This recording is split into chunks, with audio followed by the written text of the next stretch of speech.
बांकी ब्लॉक बदेश्वर पंचायत स्थित महानदी कूल कालीगिरी ठारे सागर मेला अनुष्ठित हो जाइछि। 1945 मसीहा अक्टोबर 6 तारिख दिन संत विश्वगुरु कईफुल बाबा एही स्थान में प्रथमे 12 दल भागवत मंडली को नहीं 144 जन भागवत प्रेमी को एकजुट कर सागर मेलार शुभारंभ करथिले। तांको स्मृति रे टिकी बाबा तत्वावधान में बांकी खंडपड़ा भुवनेश्वर आदि बहु ग्रामर 20 गोटी भागवत मंडली जोगदे ग्राम परिक्रमा करने सहित महानदी जल सिंचन करी भागवत मेलार शुभारंभ करथिले।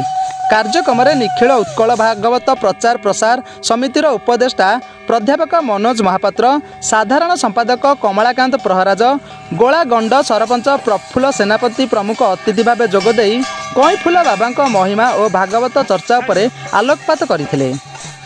एही अवसर में विभिन्न ग्रामर भागवत मंडली नाम संकीर्तन प्रसार प्रचार करा जायतिला।